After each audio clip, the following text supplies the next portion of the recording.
to the Veteran Show on WLMR DB Radio. We are your hosts, Maricela Rodriguez, Thomas Lugan, and myself, Harold Mason. How's everybody doing today? We're doing very good. Yeah, not too All bad, right. not too bad. And it's Monday. Man, don't feel like Monday. Oh, it feels like Monday to me, but okay. Well, your goofy work schedule. Now, Maricela, you might have it through Monday.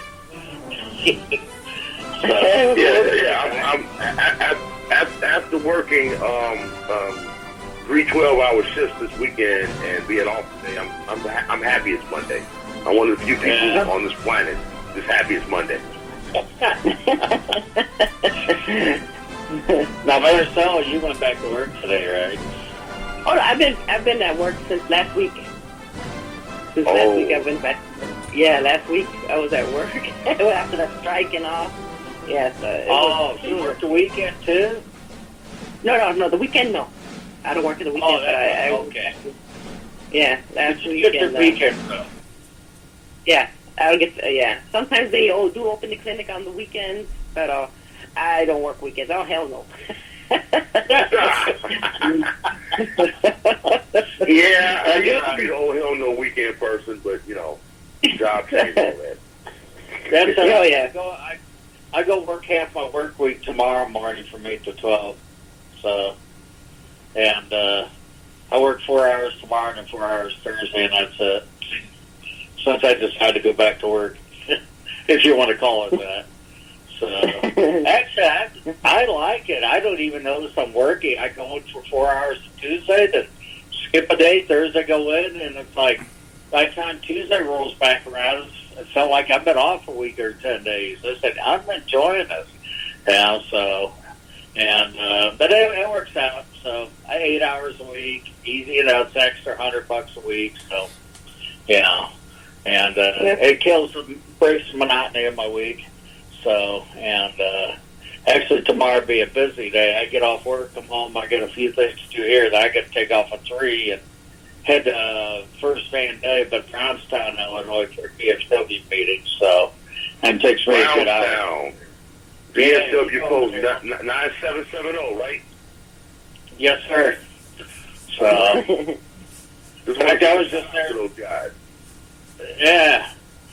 So, I get to see them tomorrow night. Well, I was there Saturday. I had a funeral to do, military rites. So, and for those I'd never explained the show besides being the past commander, that post, but I'm currently the post chaplain, and we do a lot of military funerals for veterans. So, I get the courtesy as a post chaplain of saying the final prayer and presenting the flag to the family.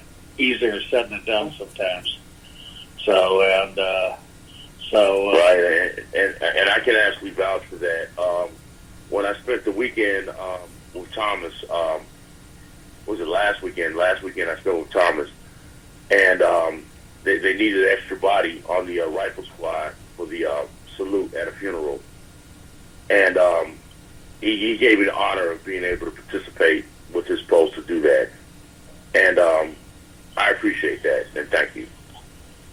Yeah, and that ceremony was a little different. I think about killed us all, though, Harold, standing there as long as we It's been a long time since I stood in formation in the hot sun holding a rifle. Well, like I said, that was unique the way we did that ceremony. It was a little different, especially since it was one of our old members. Actually, it was more of a memorial service. David passed away last November. He just finally now having a service last weekend, so a week ago. And so, I'll tell you what, we'll go ahead and jump in and bring out our guest for the week. Just to give everybody a heads up, our guest this week is a Marine veteran. He's also the founder of River City, and he will explain what River City is as we go later in the show. And but his name is Seth Hopper, and Seth, welcome to the show, and thank you for coming on. Welcome to the show. Hey, thanks for having me, guys. It's great to be here. No problem. Well, like I said, Maricela would be happy. She loves Marines, so we got a Marine on today. So. At least I'm not outnumbered this time. Well, before you came on there, son, before you jumped on the phone, me and Harold were, teasing because, me and him are both firemen. I go, yeah, but Bear Sellers, he loves the Marines, so you're in good shape.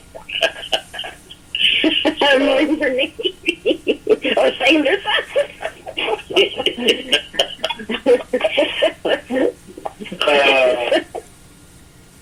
So that's a part of us for the Midwest humor. It is another Midwest show, by the way, this week. So, and Seth is out in Indiana currently.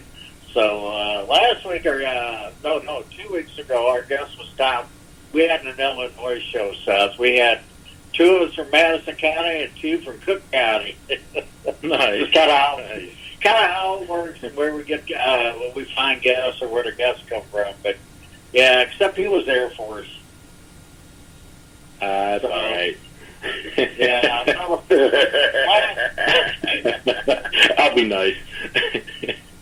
in fact, the last 2 weeks been here for us. Well, the radio station owner accused me and Harold a couple of months ago of discrimination. He said, "You guys been having too much Army on, not much else." Well, I can't speak for the Air Force or the Navy, but the Marines, it's hard to get us away from our pack of crayons. You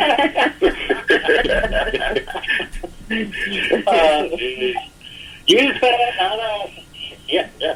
I tell you what, Seth, we'll start off first. Give us a bit about your military background, which leads up with and then we'll lead into river setting. Sure, absolutely. So, let's see.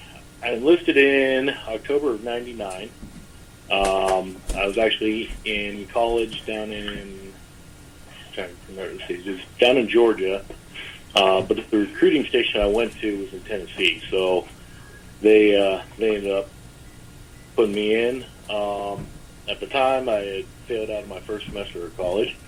Was working 3 part-time jobs to make ends meet, and was like, you know what, I need to do something with my life. So, it was never a question of which branch I was going to join. I always knew if I went in, it was going to be the Marine Corps. So, walked into the recruiter's office, and to this day, I don't know if I've ever seen a gunny and a staff sergeant move so fast in my life when I walked in and said, I want to enlist. And I swear it was like a drag-down, knockdown fight to see who could get to the filing cabinet first. But, so, went to Parris Island. We were the first graduating platoon of 2000. So they actually changed our platoon number to 2000.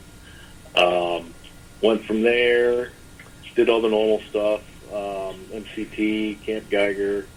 It was the first time it had snowed in like 8 years in North Carolina, so it was downright cold. Then my MOS started out as a 2041, which was a ground radio repairman. So my school was about 9 months out in Palms, California. That was the first time. That's a long school. That is.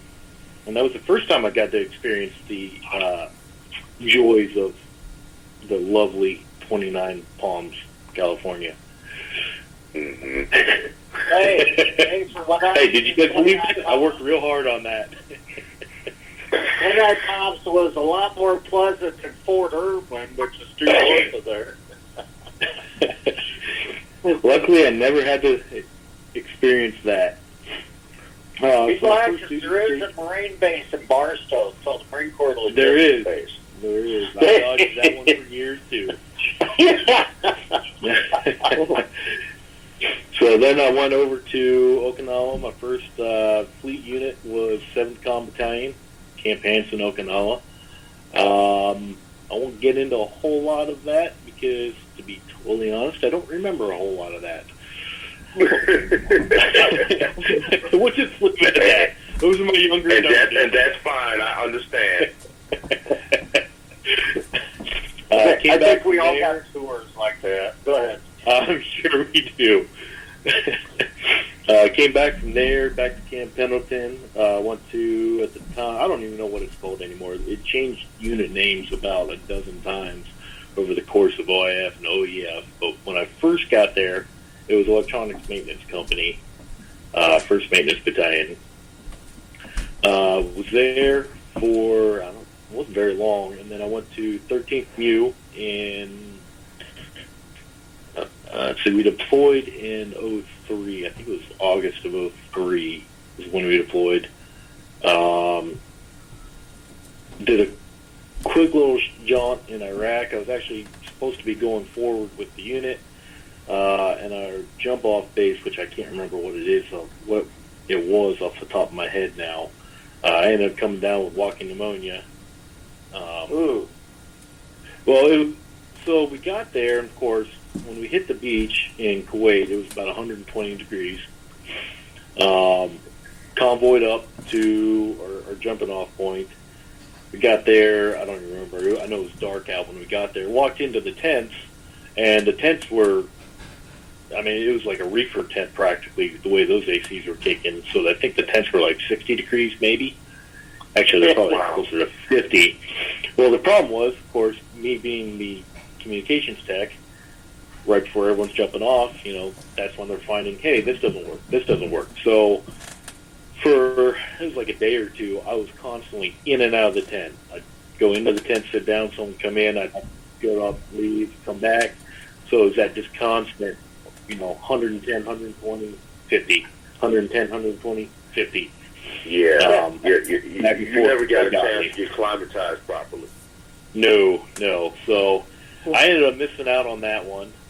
They pushed me back to, I don't remember where we were at, with everyone else who wasn't going forward. So I kind of just sat that one out. Went to a couple other places, Kenya, Dubai, a couple other, I can't even remember now off the top of my head. Came back from there, went back to Electronics Maintenance Company. From there, I went to the 11th Marines Regiment, again as a communications tech. Deployed in January of 06, I think it was, with RCT-5 to Fallujah. Bounced around there, so I was actually there. I did a bunch of different stuff while I was there, but I worked with the maintenance shop there for a little bit. Then I was working with the civilian contractors with the electronic countermeasures for a month or two. Took over the communication section for the satellite MUX section, and then we spooled up a mobile satellite data section that we called Stone Pit. I don't know who came up with that name, but basically we would take the Smart T SATCOM truck out, and we would attach to units that needed to be able to have data on site. So we would attach to like recon elements, attached to 3-2 Weapons Company out of OP Falcons. We were with them for about, I think it was 30 days straight actually. And then during the course of that, we'd have 4 people doing 6-hour watches. So when we were out at Falcons, pretty much whenever I was off, those guys were already understaffed. So I think it was myself and one of my Marines. We'd attach ourselves into their security and combat patrols and roll out with them pretty much daily out in the western Saba region. Came back from that deployment, went back to 29 Palms again. That was great. Went on to my follow-on school, MOS school, so 2862. From there, I got orders to Indianapolis, Indiana, as INI, so inspector instructor. So active duty staff would maintain the equipment and help train the reservists here. Got orders from there down to Lejeune to 32 as the battalion maintenance chief.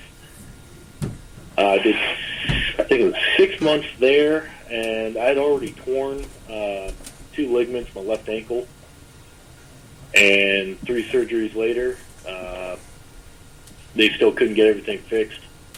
So I basically went over to 8th Combatant and got medically separated from there at 14 years. Oh, okay. They medically retire you, right? Nope, medical separation. The damage wasn't enough to deem it a retirable injury. Naturally. Separation. Well, I'm sure you got some with the VA right now, right? You put in. Oh yeah. Yep. So I will say that was the. I will say that was the nice thing about the medical separation was pretty much all my VA stuff was done and turned in before I was separated, so I didn't have to jump through hoops and everything after the fact. You didn't have to fight it yourself. Nope. Yeah, that's good. So so the one thing you gotta give with the military and the VA, although it could be a battle with the VA, trust me, I know, and I've had my battles with them, but you know what? Even if you don't do 20, you can still get something back, although you got to be effed up to do it. But you get something back for your service, where in the civilian world, you wouldn't have that crap. You know? Right. And I see that from experience all the years I was in, because I didn't do 20. I did 10 in, and I did almost 10 in, and I did another 9 as a contractor for the Army. And, of course, when I didn't have anything to show for it until I'm sitting at 60% right now with the VA, so, but at least you got some back out of it. That's why I was wanting Nate Meckler retire. You definitely had to put a claim in. And so, it's kind of sad. You could probably get more out of the VA than you could out of medical retirement, couldn't you? probably, to be totally honest with you. Yeah. But it is what it is. I had every intent of staying in until 20 or longer, but everything happens for a reason. And it took me till now to figure out what that reason was. So we're working. You know what? And Seth, that's a really good way of looking at it. A lot of us that didn't do 20, and then we look back and we talk to those who did, and you start kicking yourself in the butt. Oh man, I should have hung in for 20. But you know what? Everything happens for a reason. That was not what you were put here for. Obviously, you were put here for something else. And I had to come to grips with that myself. So I like the fact that you put that out there. And I'm not going to lie. I still struggle with it. I sit there and go, man, I still felt like I still had some more years on me. But then I wake up in the mornings and go to roll out of bed, and I'm like, can't stand up straight right now. Hang on a second. And I'm like, well, maybe I didn't. Oh, trust me. At 57, I know all too well. Somebody, I'll stand up, but everything hurts to do it, and you're slow to straighten out. It's like, today's been one of my days. It probably didn't help. I spent the morning out cutting back a bunch of birds, because of the fall, and hauled them off to the woods. Well, this evening, late afternoon into the evening, my legs are killing me. It's like, I think I know why. And that's for bending down and cutting those damn ferns with the hedge trimmers. So. And sometimes I hate to realize how old I am. Everything. Well, I got scoliosis pretty severe, so it takes its toll on me. And so, but I don't like it to let it stop me, though. That's my problem. So, and but so you got to be what, about 41, 42, I would guess then. 39. Yep. 39. Okay. Almost 40. Yep. Yeah, I was gonna say because I know you said you were 99, so and. 99.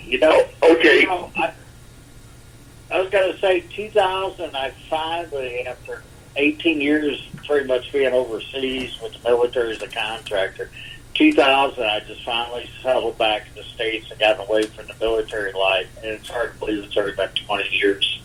So, and just went in there. So. I don't want to take too much time on this, Seth, because I know we have other things to talk about, and I'm going to let you talk about them. but there's a question I always ask veterans of your era. You went in '99. You were active duty in 2001 when September 11th happened. Where were you? What were you doing, and how did that affect you on that day? I remember every little bit of it, actually. So I was hanging out with a couple buddies of mine on Camp Hansen over in their barracks. And it was about... Now, where was this? I'm sorry. Where was this camp? Camp Hansen in Okinawa.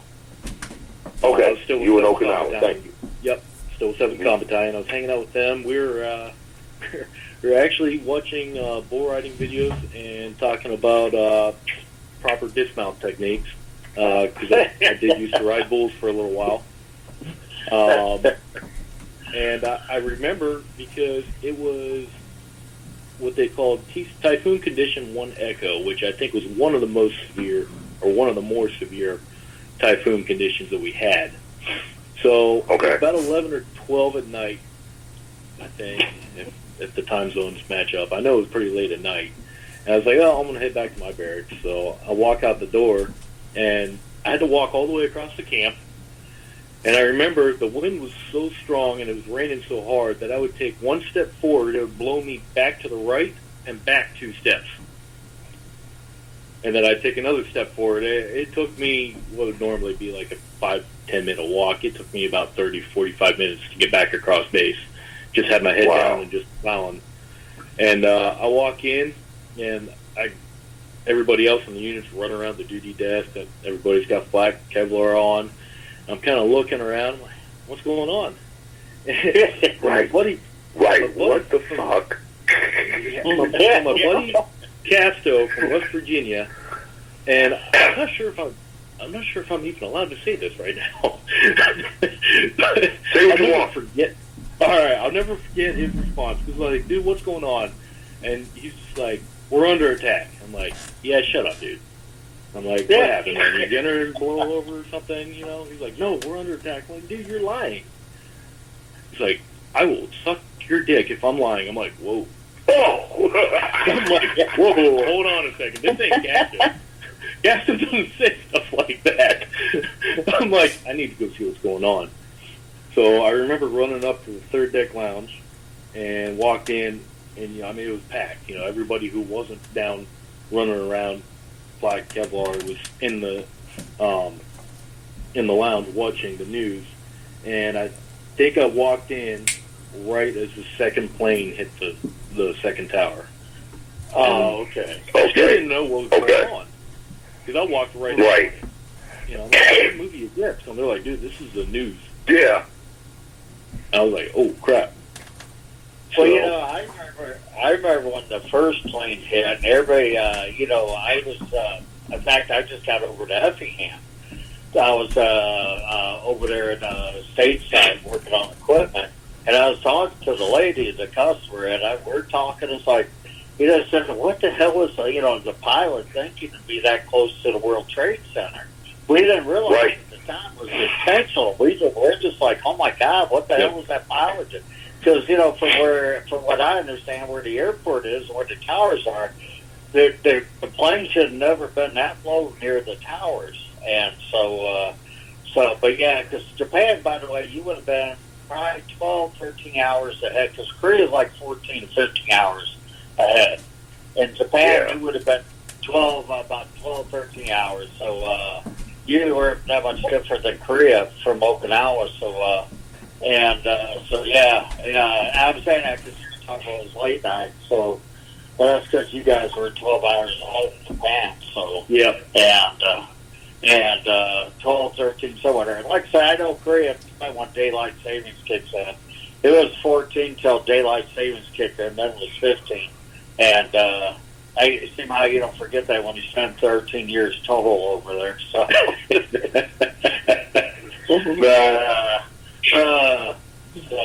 so you've been out 7 years now, then, right? It's been that 2013, 14. January 2014. Yep, so 6 years now. Almost 7, I guess. Almost 7. I was going to say my son, John, got out in December 2013. He was right before you. He did 6 years. He went into a 07, got 13. And it's like I keep telling people, it's like, it's hard to believe he just got out 7 years ago. Of course, I'm trying to figure out, so it's been 29 years since I got out 30 for Harold. It's like, has it been that long already? Yeah, it's been a long time. You know, I can remember the progression of when I realized that I was turning. You know, when you're first in, you're looking at all your corporals and your sergeants, you know, and you're like, man, you guys are old. And then as time goes by, you know, you pick up corporal, you pick up sergeant, and then you're like looking down at these kids coming in. You're like, God, you guys are young. And I remember I was a sergeant one time, and I was the staff non-fire for the firing detail, or the firing range at 11th Marines. And one of the coaches they sent me, well, they sent me this kid first, and they're like, hey, yeah, he's going to be your coach. I was like, you a school qualified coach? And he was like, no. I'm like, okay, you shot expert then, right? It's like, no. I'm like, what'd you shoot? I shot marksman. Like, you can't coach. If you're not a school-trained coach, you have to have shot expert to coach. So I sent them back to the unit. I was like, they need to send somebody else. So they were a little bit bent out of shape about that. So the next kid that they send, he comes walking in. He's like, yeah, I'm your new coach, Sergeant. I'm like, okay. I was like, you shoot expert? He's like, yeah. And I kind of looked at him. I'm like, how many times have you shot? It's like, once. It's like, when was it? In boot camp? I was like, yeah, that's what I thought. And I was like, all right. I see how this is going to go. And I kind of looked at him. I was like, and his name was Lance Corporal Lepe. And I remember I was looking at him. I was like, Lepe, how old are you? And I think at the time I might have been like 25, maybe. And he was like, 17, Sergeant. I'm like, God, you make me feel old. Like, you know what, Lepe? Here's what's going to happen. And I was like, every day, every morning on the range, first thing you're going to say when you see me is, good morning, Sergeant. You're looking young today. Sure enough, for the whole week, I'd come walking in the range at like 4:35 in the morning. I'd see him like, what's going on, Lepe? He's like, morning, Sergeant. You're looking young today. I'm like, thank you, Lepe. I appreciate that. And you were 25. I think I was 25 at the time. Yeah. And see, that's one of those things that I don't think people that haven't served don't quite understand. I did 6 years total in the military, 4 years active and 2 reserve. And I got out at 23 because I joined at 17. You know, wow. And it's like when you're 25 in the military and you join at 17 or 18, you're old. Yeah. You know, by the time you get 30, you're anxious. Really, that's kind of like football years. What? You know, that's that 29, 30. He's got 1 foot in the grave and 1 foot in the Marine Corps. Well, you know, the thing is, I've always compared the military like sports. You know, you go in, you know, in most cases also is what 18, unless you're an officer in many cases, or so, you know, even some enlisted or college educated. But, you know, you go in, you do, you know, you get 20 in, but you go in 18, you retire at 38. People look at, you know, you find a guy retiring at 38, it's like, well, 20 years in the military, you're going to retire after 20 if you're enlisted, because your body's only going to take so much, especially if you ain't a fast track or making promotions. And right. So, but I know when I got out, I had almost 10 years in the service, and I was 28. You know, exactly. And here you are, it's like, you look at an 8-year-old kid, it's like, my God, when I was ETS, and I said, well, even I was working around the military. But when I was ETS, you get talking to guys, sorry, how old are you? I'm 28. Oh, my God. It's like, shut the fuck up. But you look at an 8-year-old kid, but when you're 28, you're talking that 10 years between that 28 and the 8-year-old's quite a bit at that age of life. Yeah. You know, now I look back, okay, 57, 18, 28, the same damn age to me. You know? So, and even my kids remind me how old I'm getting, so sorry bastards. But But I'll tell you what, let's jump a little bit. I want you to jump into what River City's about and how you started, what it's about. Explain the term. You explained the term to me before you came on. I told Aaron, I said, he's going to talk about River City. I said, it's a Marine and Navy thing, so don't ask me what it means. Do explain. Absolutely. So River City in the Marine Corps Navy it's a term for a communications blackout. Typically what it's utilized for is if a unit takes casualties, they'll go into what they call River City condition. So no extra unnecessary communication in, none out. And, that's usually so that the unit can properly notify family members and the appropriate individuals for concerning the casualty. So the reason I picked that...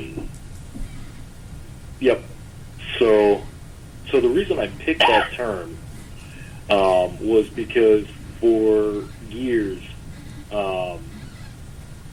that's kind of how I was dealing with my PTSD issues. Just communications blackout. I didn't talk to anybody about it. I didn't let anybody talk to me about it. There's a multiple reasons why I did it that way.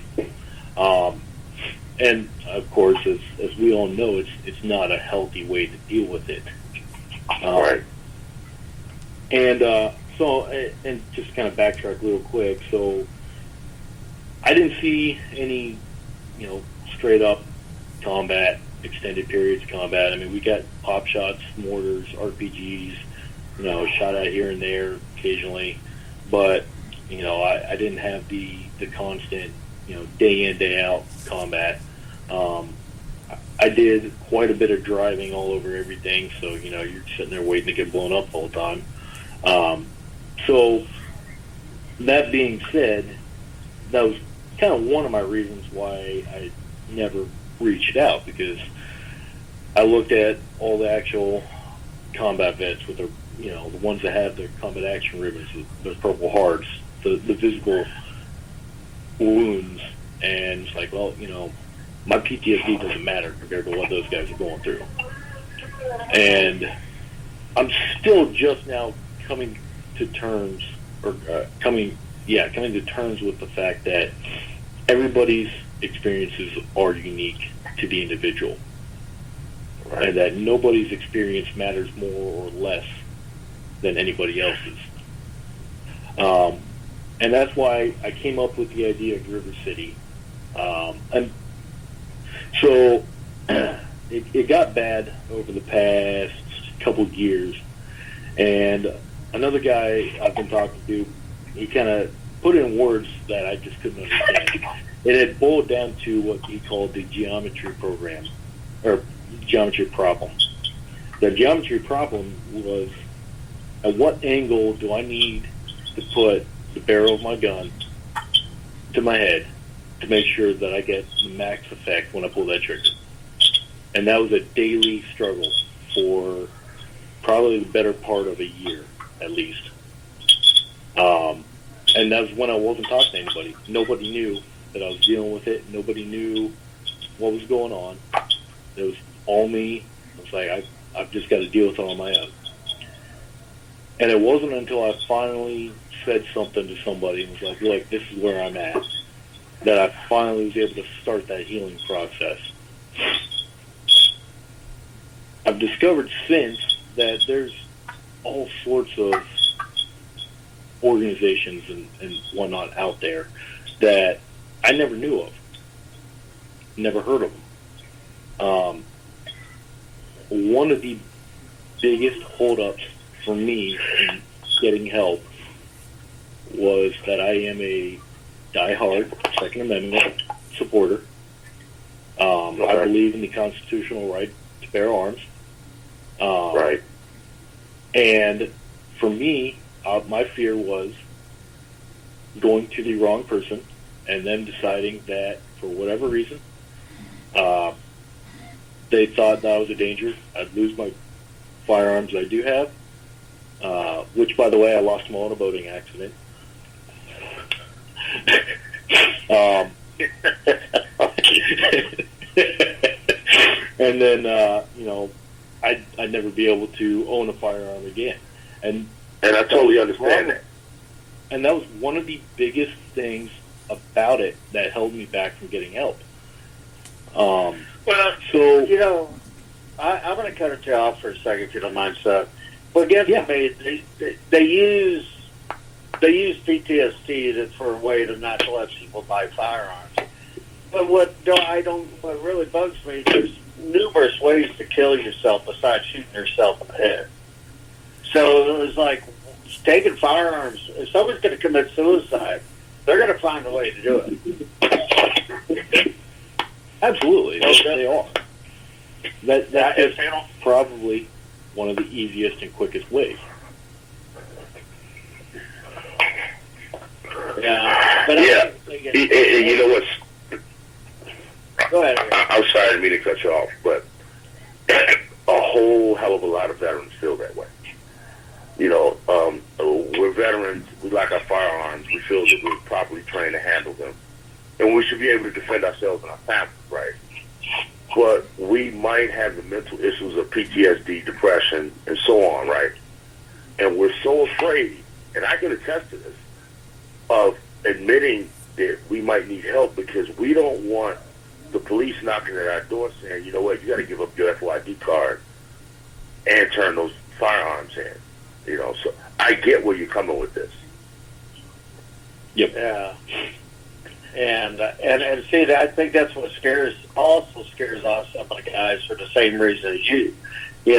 Scare off veterans is that they don't want to lose their privilege on weapons. And mostly, if they're going to, like I said, if someone's going to commit suicide, it could be the easiest, but there's a lot of other ways you can easily do it.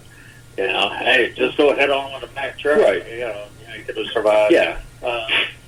Or go whatever, drive off into the river. Like where I live, the Mississippi side is so close. 15 miles away. If I really want to do it, all I got to do is take my truck and drive it off to Mississippi.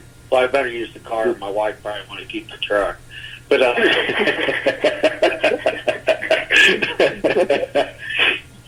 yeah, and I mean, I'm not saying that's all of the reasons, and I'm not saying all veterans with PTSD and are in a crisis or because of that, but that does play a large part of why a lot of veterans won't get help because they don't trust the system.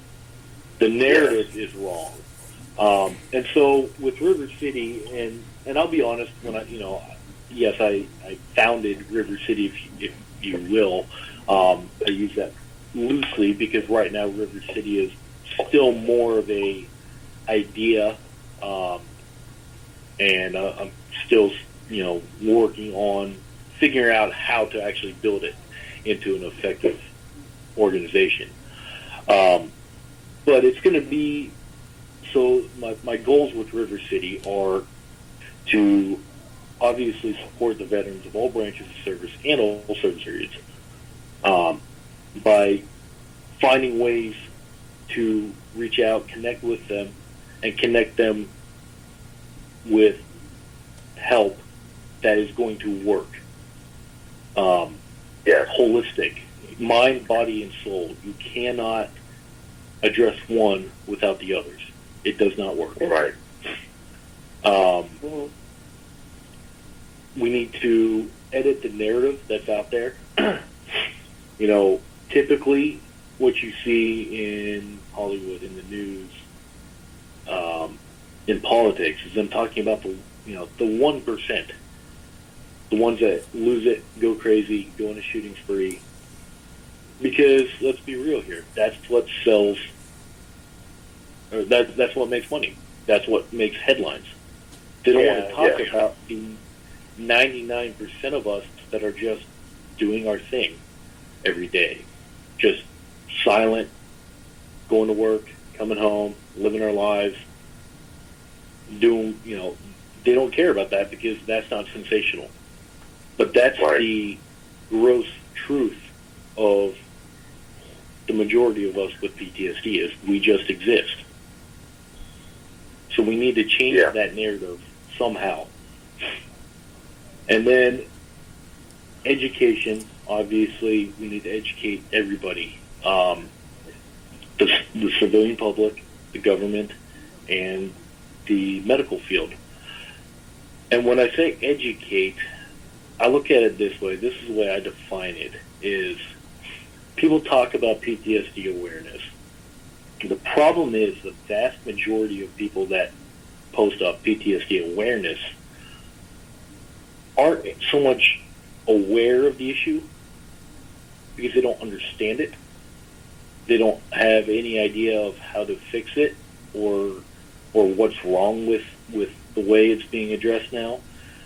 They're acknowledging it because they acknowledge, the way I look at it, to acknowledge that PTSD exists, or to acknowledge it means, yes, you recognize, yes, PTSD is here. People have it. And that's where it ends. That's an acknowledgement of it. And it's taken, and I still say it, it's taken till after 9/11 before they even would acknowledge PTSD. You know, in the past, we have different terms, but even then it wasn't acknowledged. Yeah, the way, you know, as I would say, you know, in our days when we got out, you know, PTSD was unheard of, too. The only way somebody could mentally get treated is if they did did a Jack Nicholson, one who flew over the cuckoo's nest. You had to go totally nuts before you would even think of getting treated. And so, you know, until after, even after Desert Storm, they never recognized it.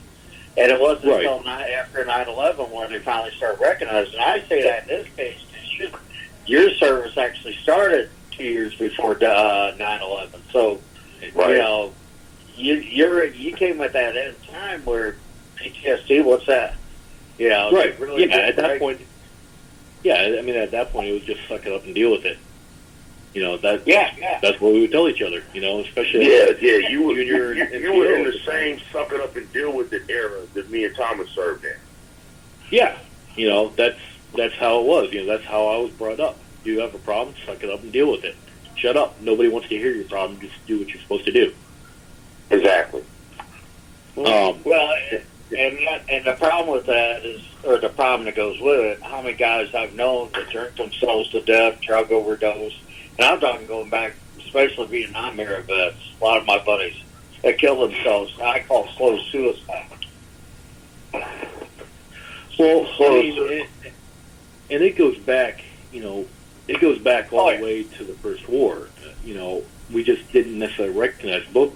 So my grandfather on my mom's side, he was a B-29 navigator during World War II, shot down over Africa, and then ended up spending the rest of the war in actually a couple different prison camps, but the infamous Stalag Luft 3. He was actually one of the guys that would walk around, I forget what they called him now, but he would pull, he had the bags inside of his trousers, and he would actually dump the sand from the tunnels they were digging as he was walking around the yard. But he never talked about that until after my grandma died, and my mom finally convinced him, hey, you need to start talking about this.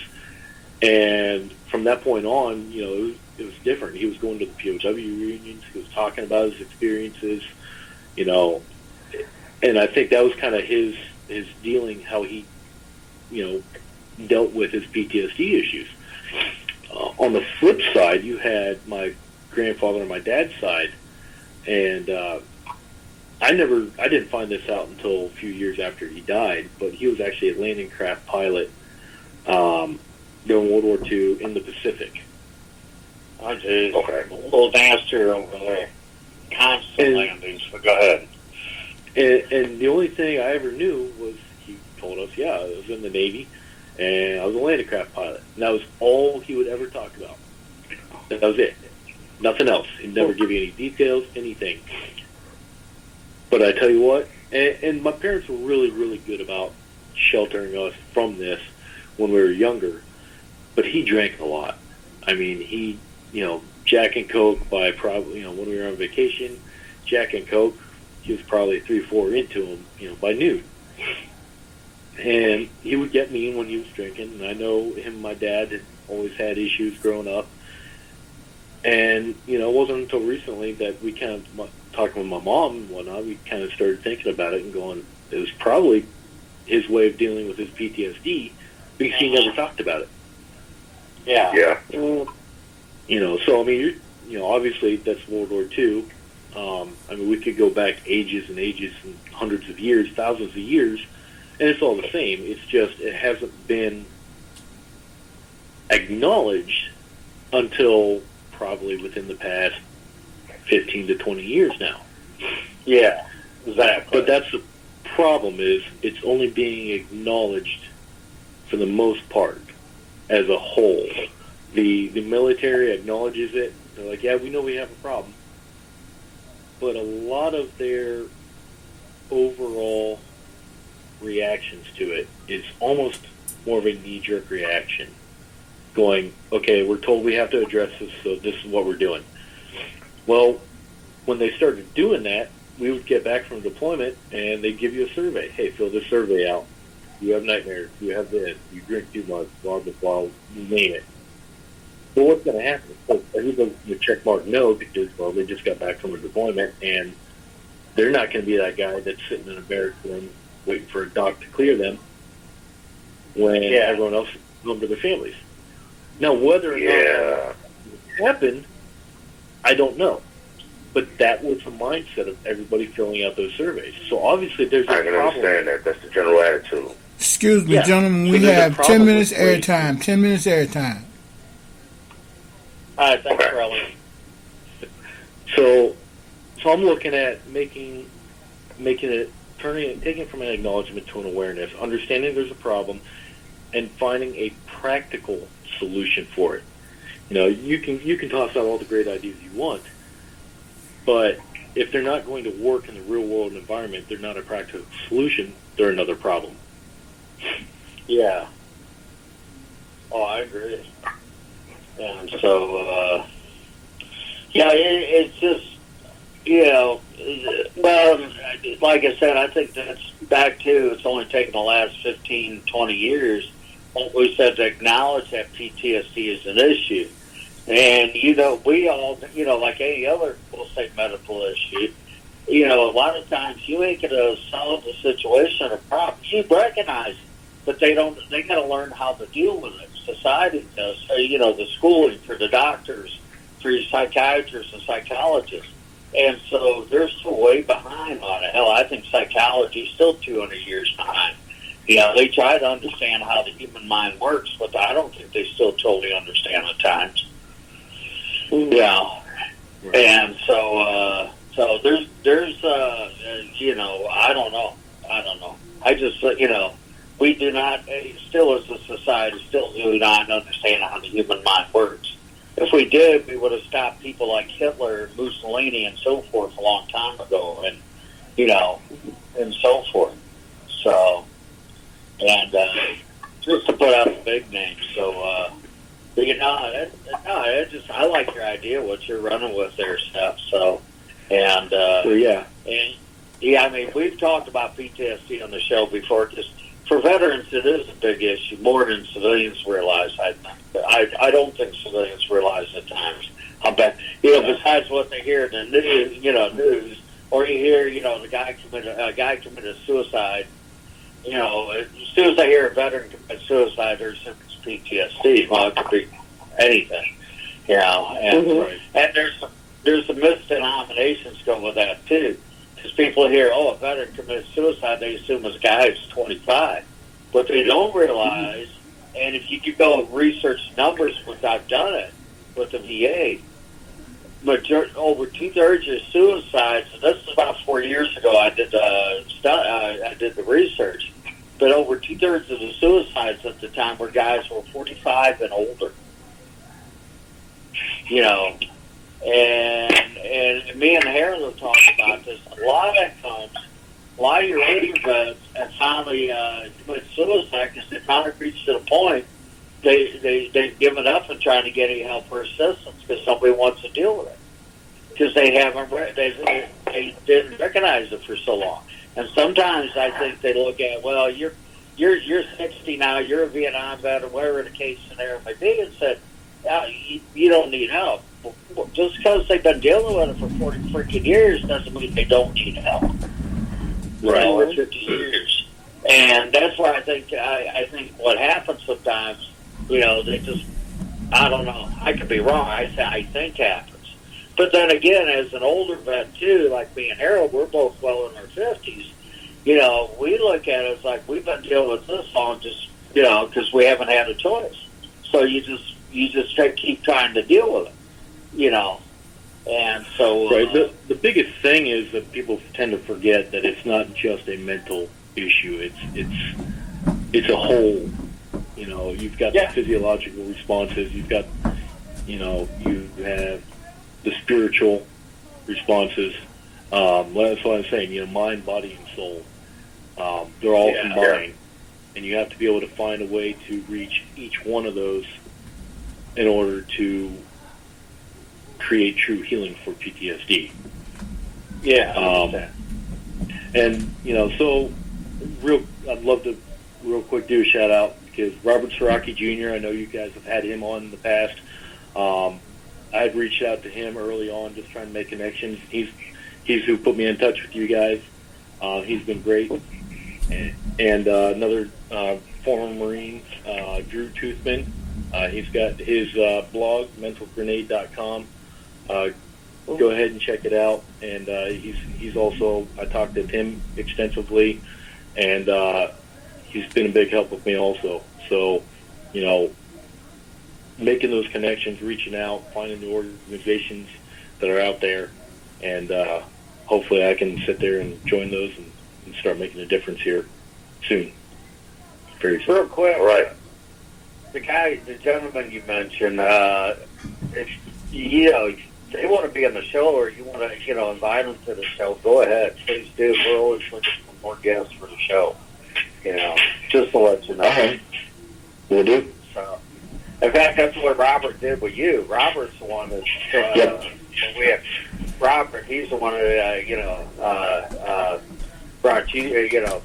I'm lost for words, but got you connected with us.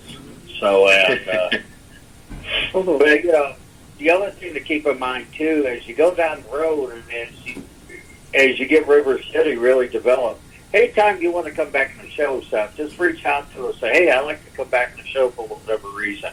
So we have. That'd be great. You're more than welcome. Yeah, we'll always welcome back. Progress. What's that, Marisol? That'd be great. Let's listen to his progress and see how it's been going. That's interesting to hear. Yeah. Positive. Might be a little more than a year because I got a lot of work ahead of me. But no, I'm just saying, anything we can give, or it's sometimes, with the show, it does get word out to people, and it does help at times with us because our show is really, I think, and maybe we're conceited, right, Harold? But I think we have a kind of unique better show compared to most.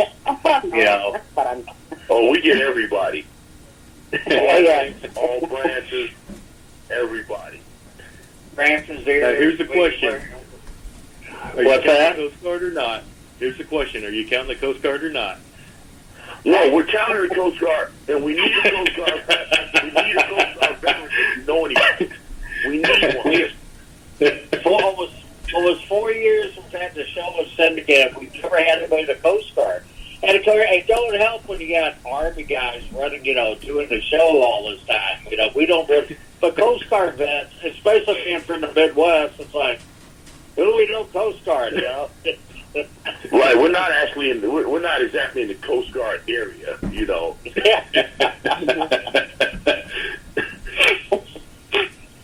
I know what you're saying there too.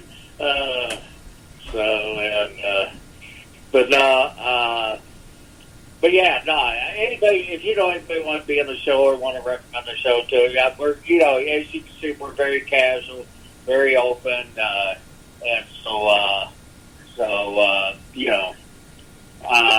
it's not a problem. Like veterans, veteran advocates, and so forth. So if you know anybody, they're more than welcome to be on the show. Just have them reach out to us. Only me. I was just for me because I want to do all the coordination for the show. So, yes, you're the coordinator. Yeah, besides the co-host, I'm the coordinator. But we're down to about 2 minutes. I'm going to go ahead. Excuse me. We'll go ahead and close the show out. But Seth, thanks for coming on. As usual, the hour went quick, but we're out of time. So, but again, thank you for coming on, and we really appreciate it. Maricela, any final words before we turn it over to Harold?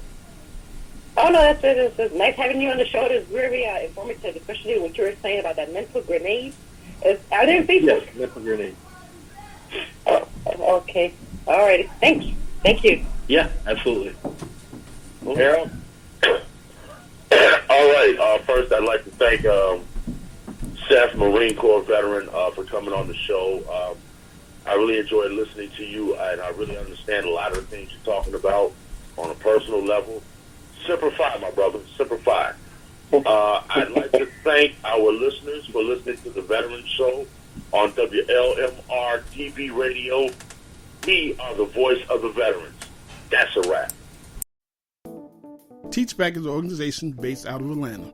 They offer a 3-week training program which includes white glove customer service training, Microsoft Office Suite training, entrepreneurship and branding, personal image consultant, financial literacy, graduation finale, career placement assistance. They use new and innovative tools to facilitate, like a unique customizable workbook, colorful visual aids, role plays, games, whiteboard animations, PowerPoint presentation, prize, giveaways, and much more.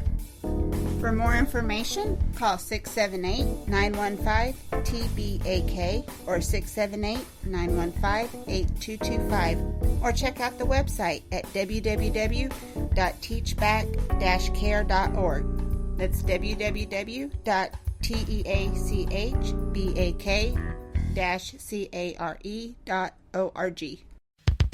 I was 3 months behind on my mortgage payments, facing foreclosure, and I didn't know what to do. My problems started with my divorce. I couldn't pay this mortgage all by myself. That's when my pastor told me about TLA Real Estate Consulting. They specialize in loan modifications and foreclosure prevention. Thank you, TLA. Now I'm off to a fresh start. Call TLA now. 888-611-1108. That's 888-611-1108. 888-611-1108. TLA Real Estate Consultant, specializing in loan modifications and foreclosure prevention. Has your income changed since you purchased your home due to a divorce, separation, fixed income, adjustable rate mortgage, bankruptcy, furloughs, even rental properties? If your income has changed, so should your mortgage payments. Call them today, 888-611-1108, 888-611-1108, 888-611-1108. My experience with USAA is awesome. Homeowners insurance, life insurance, automobile insurance. I spent 20 years active duty. They still refer to me as gunnery sergeant when I call. Being a USAA member, because of my service in the military, to pass that on to my kids, something that makes me happy. My name is Roger Zapata, and I'm a USAA member for life. USAA. We know what it means to serve. Get an insurance quote and see why 92% of our members plan to stay for life.